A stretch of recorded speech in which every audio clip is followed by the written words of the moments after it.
इसी बीच बड़ी खबर, चुनाव आयोग की आज शाम 5 बजे प्रेस कॉन्फ्रेंस है और लोकसभा चुनावों की तारीखों का ऐलान आज हो सकता है, यानी शाम 5 बजे तक ये साफ होगा।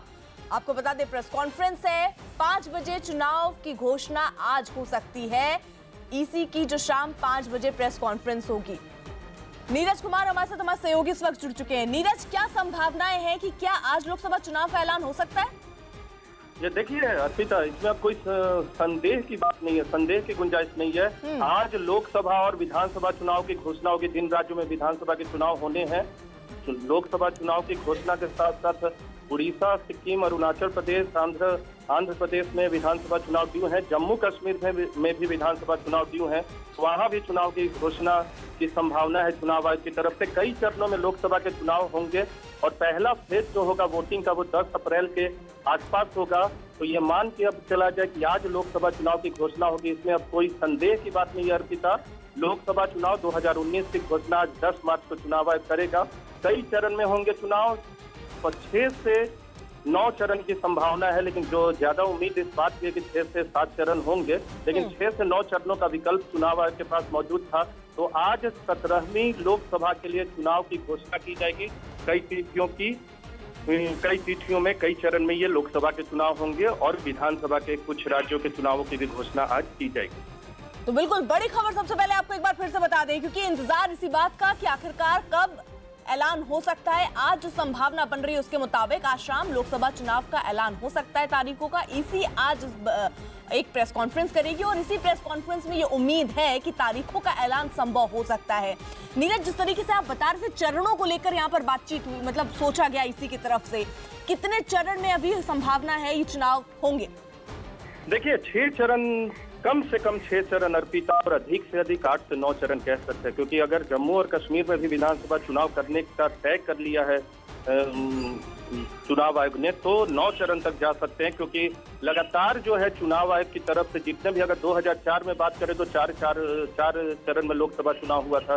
2009 की बात करें तो 6 चरण में कराए गए थे, माफ कीजिएगा 5 चरण में कराए गए थे। उसके बाद 2014 की बात करें तो 9 चरण में कराए थे। तो 9 चरण का विकल्प है चुनाव आयोग के समक्ष और इसी में से एक विकल्प को चुनाव आयोग को चुनना है। लेकिन 6 से कम चरण नहीं होंगे, कम से कम 6 चरण और अधिक से अधिक 9 चरणों में चुनाव हो सकते हैं।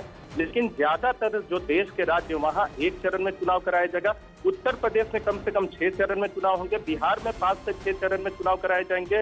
जम्मू कश्मीर में लोकसभा और लोकसभा के साथ अगर विधानसभा चुनाव भी क्लब कर लिया है चुनाव आयोग ने, तो वहां कम से कम 5 से 6 चरण में चुनाव होंगे। तो ये पूरा डिटेल है अब तक का जो अभी हमें सूत्रों से जानकारी मिली है। लेकिन आज 5 बजे साफ होगा कि कितने चरण में चुनाव होगा, कितने चरण में राज्यों में विधानसभा के चुनाव होंगे और लोकसभा के चुनाव होंगे। तो एक महत्वपूर्ण डेवलपमेंट, पहले इस बात की संभावना कम थी कि आज होगी, लेकिन चुनाव आयोग ने अपनी तैयारी पूरी कर ली थी और आज जो है उन्होंने ये तय कर लिया है कि आज ही इस शाम को घोषणा की। ठीक है, हमारे साथ अमिताभ सिन्हा भी इस वक्त जुड़ चुके हैं ताज़ा जानकारियों के साथ। अमिताभ, क्योंकि पिछला जो लोकसभा चुनाव था हमने देखा 9 चरणों में 7 अप्रैल से 12 मई तक ये हुआ। इस बार क्या लग रहा है कितने चरण में हो सकता है और ये जो लाइन, मतलब जो तारीख है वो लगभग क्या हो सकती है? देखिए एक ही तो तय है कि 16 मई तक गठित होनी है लोकसभा, पिछली बार हुई थी। तो जाहिर तौर पर उसके पहले जो भी 7, 8, 9 चरण है उनको पूरा करना है। नीरज सही कह रहे हैं कि कई राज्यों में जो छोटे राज्य हैं, जो शांत राज्य माने जाते हैं, वहाँ 1 चरण में चुनाव हो सकता है।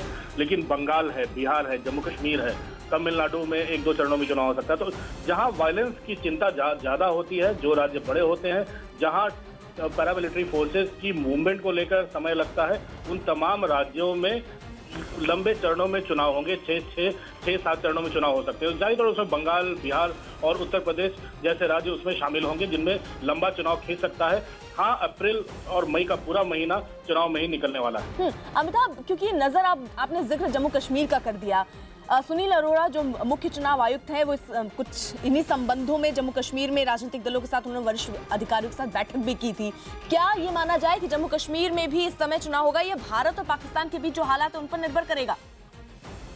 देखिए वहाँ सबसे अभी सरकार के लिए भी अच्छा है और वहाँ के लोगों के लिए भी अच्छा है कि लोकतांत्रिक प्रक्रिया फिर से बहाल हो जाए, ताकि लोगों के जो भी जख्म है वहाँ पर उस पर मलहम लगाने का काम कर सके। तो इसलिए वहाँ पर जितनी भी पार्टियां थी सबने एक स्वर में कहा था चुनाव आयोग को कि साइमल्टेनियस पोल्स हो, यानी लोकसभा और विधानसभा के चुनाव वहाँ साथ ही करवाए जाएं।